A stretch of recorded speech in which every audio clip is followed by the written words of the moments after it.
കർക്കിടകം രാശി പരദേവതകൾ അനുകൂലമല്ല. കാലം ചെയ്ത ആത്മാക്കളുടെ പ്രശ്നങ്ങളെ എന്നാൽ ചില പ്രതിവിധികളില്ലേ എന്ന് ചോദിച്ചാ അതുണ്ട്. എന്താണാവോ പ്രതിവിധി? Just A minute.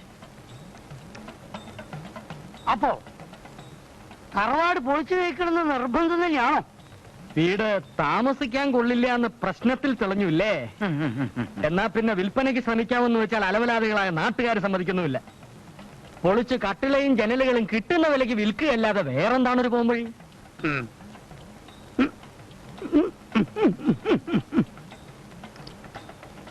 എന്തോ പ്രതിവിധി ഉണ്ടെന്ന് പറഞ്ഞല്ലോ. ഈ ആളുകളെ ഇങ്ങോട്ട് ആകർഷിക്കാൻ ചില പ്രതിവിധികളൊക്കെ ഉണ്ട്. അതായത് 7 ദിവസത്തെ കർമ്മങ്ങൾ ചെയ്യേണ്ടി വരും. പിന്നെ സ്വർണം കൊണ്ട് ആൾറൂം ഉണ്ടാക്കി ആത്മാക്കൾ ആവാഹിച്ച് ഒഴുകും ജലത്തിൽ സന്നിവേശിപ്പിക്കണം. അതായത് സന്നിവേശിപ്പിക്കണം. ആൾ രൂപങ്ങൾ സ്വർണത്തിൽ തന്നെ വേണമെന്ന് വല്ല നിർബന്ധമുണ്ടോ? പ്രശ്നത്തിൽ കാണുന്ന കാര്യങ്ങളാണ് ഗണകം പറഞ്ഞത്. ഫലപ്രാപ്തിയാണല്ലോ മുഖ്യം. അതെ അതെ. ഓ ഒരു കാര്യം ചെയ്യാം. പത്രത്തിൽ പരസ്യം ചെയ്ത് ലേലം ചെയ്യാം. ആൾ രൂപത്തിനും കർമ്മങ്ങൾക്കും ചെലവാകുന്ന തുക ലേലത്തിൽ കണ്ടുകൊണ്ട് മുമ്പോട്ട് നീങ്ങാം. എന്താ? അതിപ്പോ എന്നാ ഗണപതി ഹോമത്തിനും മറ്റും ഒരുക്കേണ്ടുന്ന സാധനങ്ങളുടെ ഒരു ചാർജ് ഞാൻ തയ്യാറാക്കാം. ചാർത്തലൊക്കെ ലേലം കഴിഞ്ഞിട്ടാകാം. ഈ കാലത്തിനൊത്ത് ലേലം ചെയ്യണം എന്നൊരു ചൊല്ലുണ്ടല്ലോ. അങ്ങനെ ഒരു ചൊല്ലില്ല. ഇല്ലേ? പക്ഷെ എവിടെയോ കേട്ടതായി എന്റെ ഒരു ഓർമ്മ. കേട്ടത് ഞാൻ പറയാം. എന്താ തന്നെ പറ്റിയത് വളരെ ശരിയാണ് താനും. എന്താ കാരസ്കരത്തിൻ കുരു പാലിലിട്ടാൽ കാലാന്തരെ കയ്പ് ശമിപ്പതുണ്ടോ? അതായത് താൻ ഇത്രയും കാലം എന്റെ കൂടെ നടന്നിട്ടും തന്റെ മനസ്സ് ഇതുവരെ നന്നായിട്ടില്ല എന്ന്. ഇയാൾ വഴിക്ക് കൊണ്ടുവന്നിട്ടില്ല. അല്പന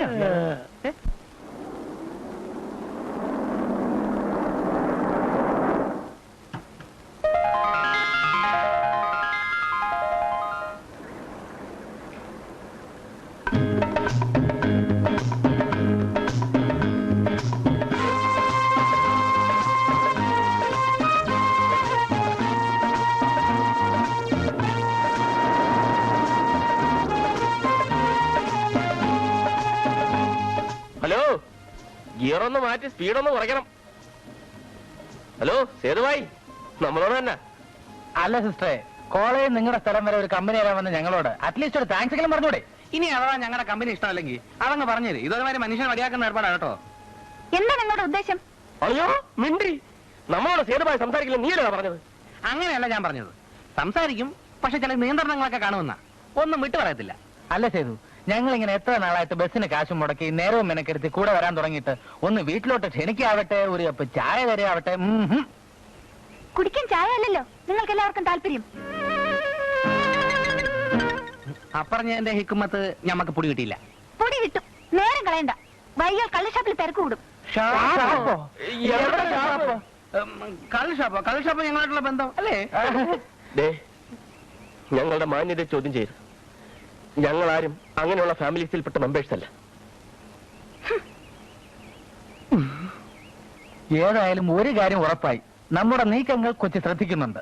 എന്ന് വെച്ചാൽ നമ്മളോട് താല്പര്യമുണ്ടെന്ന് സൈക്കോളജി.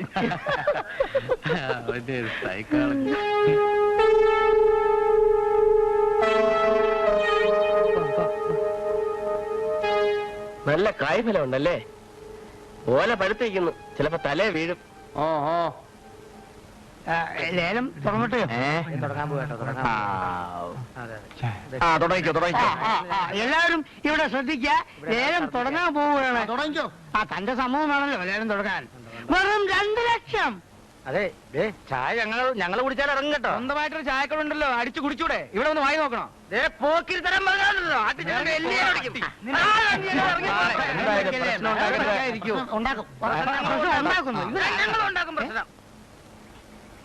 വെറും 2 ലക്ഷം രൂപ. 2,25,000. 2,20,25,000 രൂപ. വെറും 2,25,000 രൂപ. 3 ലക്ഷം രൂപ. വെറും 3 ലക്ഷം ഒരു തരം. വെറും 3 ലക്ഷം രൂപ 2 തരം. ഇതാ ലേലം ഉറപ്പിക്കാൻ പോകുന്നു.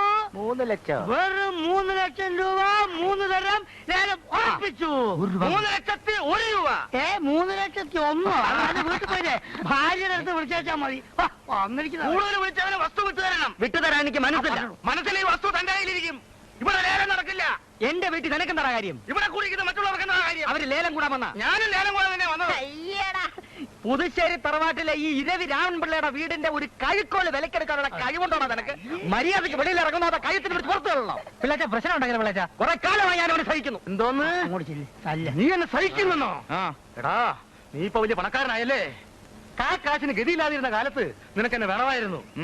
കണ്ടവനെ പറ്റിച്ചും കുതികാലി വെട്ടിയും സിമന്റിന് പകരം മാലി ചേർത്തും പാലം പണിത് നീ കാശുണ്ടാക്കിയപ്പോ നിനക്കെന്നോട് പുച്ഛമല്ലടാ തെണ്ടി. നീ പട്ടിണി കിടന്ന കാലത്ത് എന്റെ കടയിൽ നിന്ന് കടം മേടിച്ചുകൊണ്ടുപോയി നക്കിത്തുന്ന ഇഡലിയുടെ കാശ് 5 രൂപ 45 പൈസ നീ എനിക്ക് അറിയാമോ? ആ കാശ് എന്നിട്ട് മറ്റേ ബാക്കി പ്രസംഗം. എടാ നീ കാറ് മേടിച്ചപ്പോ ഒരു ദിവസമെങ്കിലും നീ എന്നെ അത് കയറ്റിക്കൊണ്ടു പോകാനുള്ള സന്മനസ്സനെ കൊണ്ടാടാ എരപ്പേ. ഈ പോടാ തെണ്ടി തെണ്ടി നിന്റെ തന്താ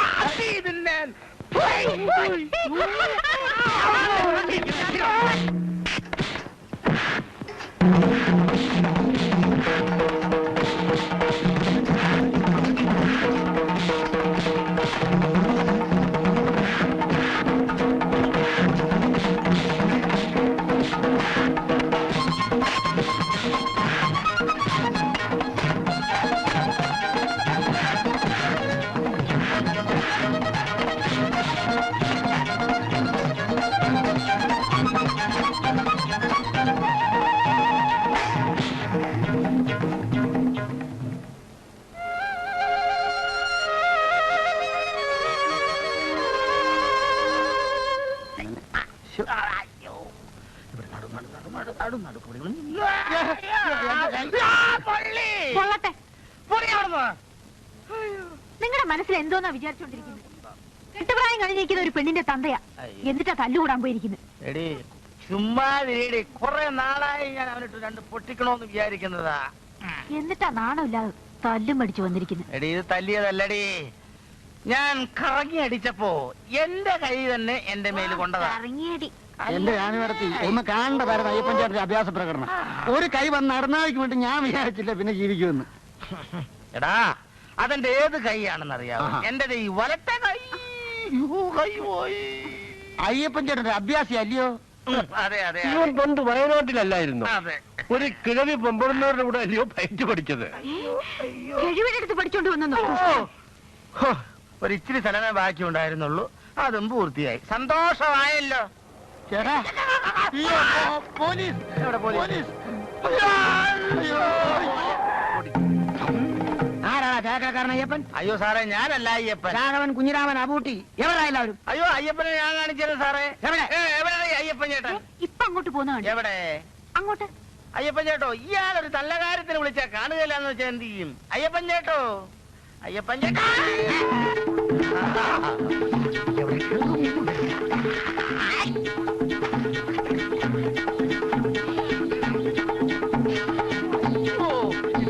പോലീസ് പിടിക്കായിരുന്നു. അയ്യോ മൂത്രപ്പഴ, ഇതിലും ഭേദം കോഴിക്കൂടായിരുന്നു കേട്ടോ. ചേട്ടാ ഇവൻ എവിടെ പോയി? അയ്യോ ഇത് ഞാനല്ല. സാറ് പോയോ?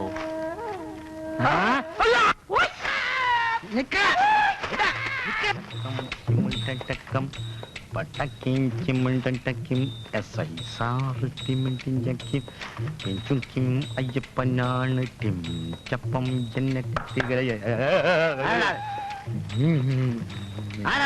ഞാനല്ല, അയ്യപ്പനല്ല. ആ പുള്ളി ഞാൻ എന്റെ പശു പട്ടിണിയായിട്ട് 3 ദിവസമായി. എന്നാ പൈസ പിടി. ഇനി എന്നെ ആർക്കും ഒരു പുല്ലും ചെയ്യാനൊക്കെ അല്ല. അയ്യോ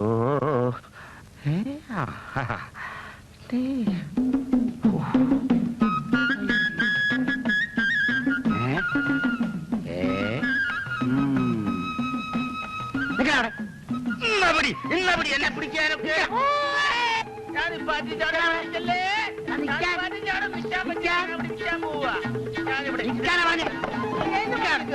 നീയാണല്ലേ അയ്യപ്പൻ? അയ്യോ സത്യമായിട്ട് ഞാനല്ല അയ്യപ്പ സ്വാമിയാണ്. സത്യം ഞാനല്ല അയ്യപ്പൻ. മാഷ് ഒന്നും പറയണ്ട. കുറെ കാലമായി മാഷെ അവൻ എന്നെ ദ്രോഹിക്കാൻ തുടങ്ങിയിട്ട്. കഷ്ടപ്പെട്ട് അധ്വാനിച്ച് ഞാൻ 4 ചക്രം ഉണ്ടാക്കിയത് അവന് വാരിക്കൊരു കൊടുക്കണോ? ഞാൻ പട്ടിണി കിടന്നപ്പോ അവൻ എന്നെ സഹായിച്ചിട്ടുണ്ട് പോലും. ആർക്ക് വേണം അവന്റെ പൂത്ത ഇഡലി ഉണക്ക പൊട്ടും?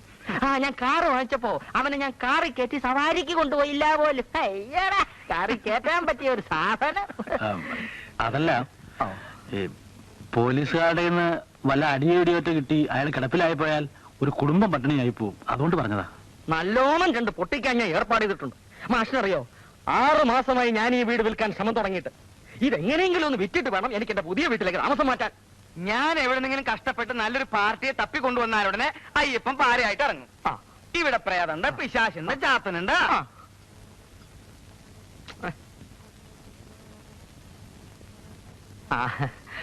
മാഷെ, ഒരു നിമിഷം പാടോ.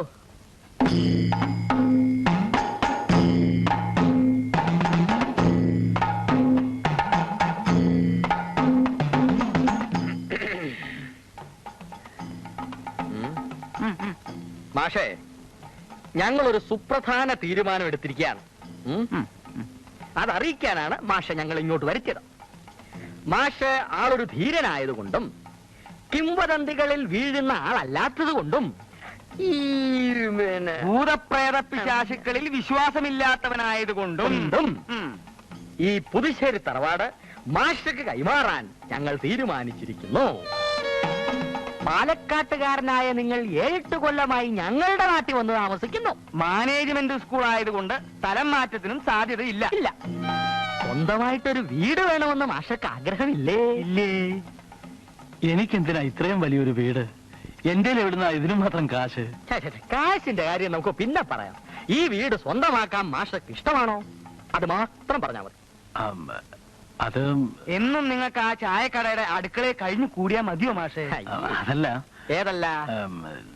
നാട്ടിൽ എന്റെ പേര് കുറച്ച് സ്ഥലമുണ്ട്. അത് വിറ്റ് ഇവിടെങ്ങാനും കുറച്ച് സ്ഥലം വാങ്ങിച്ച് ഒരു ചെറിയ വീട് വെച്ച് താമസിക്കണമെന്നാണ് എന്റെ തീരുമാനം. ആണല്ലോ. ആ സ്ഥലം വിറ്റോളൂ. ആ കാശ് എത്രയാന്ന് വെച്ചാ അതെനിക്ക് തന്നോളൂ. ബാക്കി തുക 10 100 വർഷം കൊണ്ട്, 5 10 വർഷം കൊണ്ട് കൊടുത്തു തീർത്താ മതി. അങ്ങനെ കടമായിട്ട്? എന്തോന്ന് കടം മാഷേ? അവകാശം പൂർണ്ണമായി മാഷുടെ പേർക്ക് ഞാൻ എഴുതി തരാം. പോരെ? അതിനെ പറ്റിയല്ല. കൂടുതലൊന്നും ഇങ്ങോട്ട് പറയണ്ട. എനിക്ക് മാഷ നല്ല വിശ്വാസമാണ്. ഈ ഇരവി രാമൻപിള്ള, ഈ ദാസം മാസ്റ്റർക്ക് ഈ പുതുശ്ശേരി തറവാട് തന്നിരിക്കുന്നു. ഈ ഞാൻ സാക്ഷി.